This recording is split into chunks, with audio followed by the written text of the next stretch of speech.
Then before we are, look at the body of the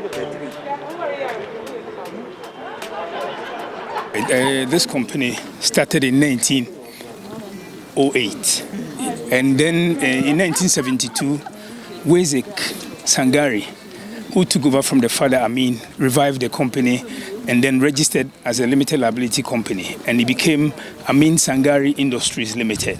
There are 5 sections of Amin Sangari. Amin produces palm oil, kernel oil, vegetable oil, soap, and then detergent. When I say bar soap and detergent. So there are 5 sections. And then there's a new section, which is the teak section. So making 6 divisions of Amin.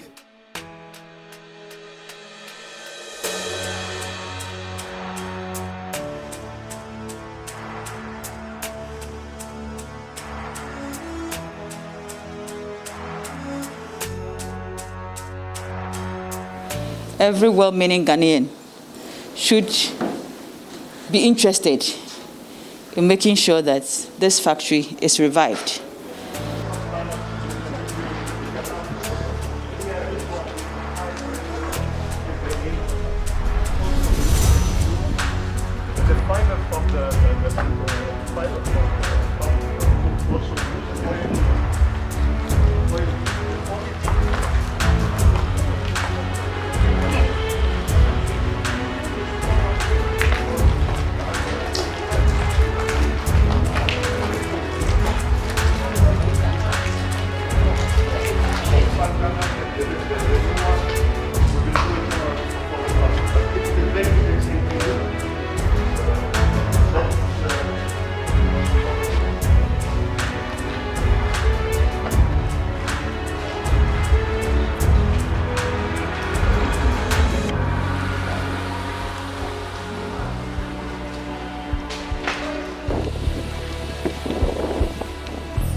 We are here as a working visit to the factory to know some of your challenges and to know how best we can also talk to relevant stakeholders to come in to support you to revive this again.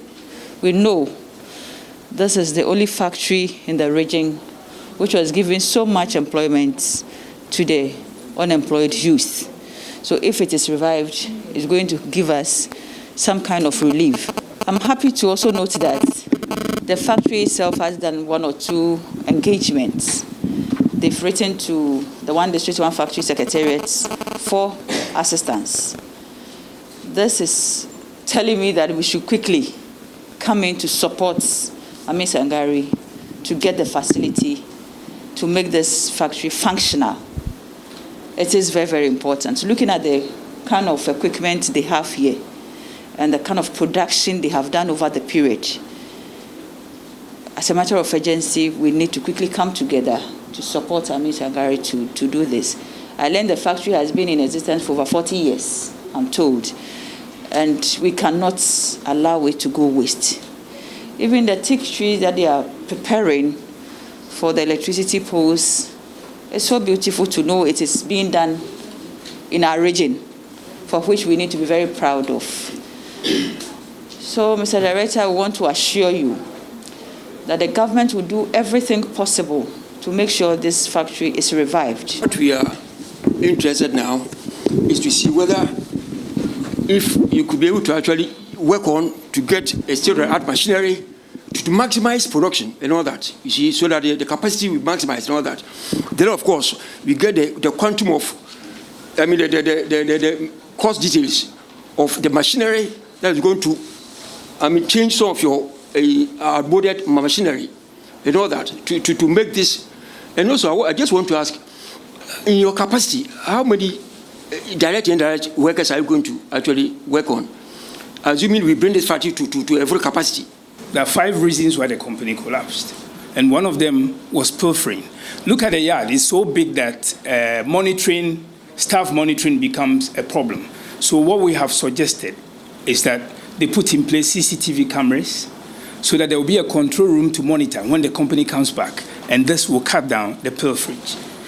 Now, the other problem is associated with recapitalization that you mentioned. And to just run through the figures for you, the equipment that is making the loan amount, we have a refinery which is about $999,460. $999,460. Yes, a complete and a brand new refinery. Then a fractionation plant of $920,400. Now, solar, one of the problems again that collapsed this place was electricity. You know, the doom saw and all that, electricity was so high. And in a day, if I go back to the calculation, you'll be amazed as how much electricity is the factory.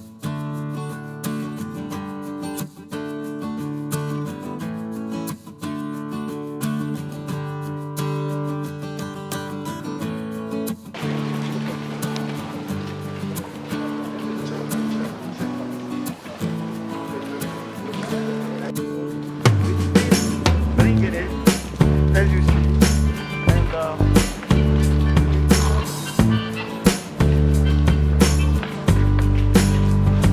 fill the plant. On your right there, you have the dryer, 40 liters dryer.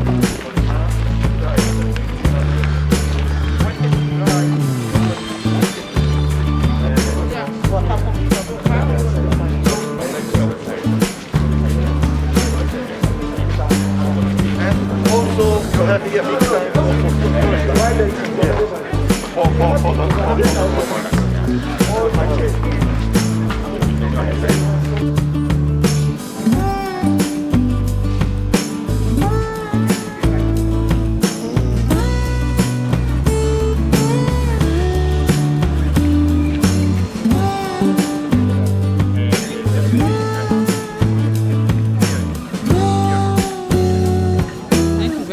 Honestly, I want to encourage the company to do what they are doing. We were young when we heard, we're passing, I never entered. And today, it's so amazing, the kind of equipment that they have. It stands for any outside company. They have what it takes to produce and to revive this factory. So we are assuring Sangari that they're going to partner them. Government is going to partner them seriously. Thankfully, they have taken the steps already, written to one district, one factory secretariat, 4 assistants, and it's bankable. So they've given them to commercial bank for capital injection. We are just going to speak to the relevant stakeholders for them to realize that money to make this place revive again. One beautiful thing that they told me, and I am very much happy about, is the teak plant they have, for which if they get the government to support them to produce, then they may not even need commercial bank coming in to give them the money. So these are 2 effects that we're going to look at how best we can support them. If we are able to get the tick going, then AMI is going to be revived very soon. So for the good people of Central Region, we are saying that we are going to work closely to make sure this factory is revived so that most of our youth will get decent jobs to do. So media, you too should support us to drum home what we have in AMI, because we never knew that we have these machines, these facilities here. The space alone can take in a lot of workers. So that is the assurance we are giving to the people. We are going to speak to the relevant bodies to get the needed assistance for Amin to come back to life. Now, about 5 years back, Amin started facing challenges. Power, staff pilfering, some financial management issues. And then again, the COVID came. So 2019, with the advent of the COVID, it hit the company, and the company couldn't get up again. That was when it was shut down for restructuring. Because then, 3 years before then, Wezik was 85 years and had to retire. So a new executive director had to take over. And you know what comes with change of management, change in management and all that. These things coupled with the problems, brought Amin down. And since then, Amin has been shut down. Amin used to employ about 600 workers. By the time they shut down, they had about 280 workers.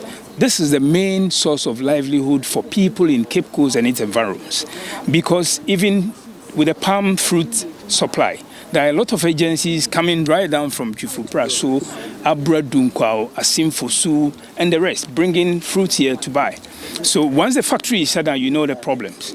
Now, government, I think the citizens petitioned government, and government has made an effort by letting Ministry of Trade and Industry come in, convene the meeting, because Amin had already applied to the One District One factory. Now, Amin has been given to Commercial Bank, to do the necessary credit checks and all that. And then, if it is possible, the money is given to Amin.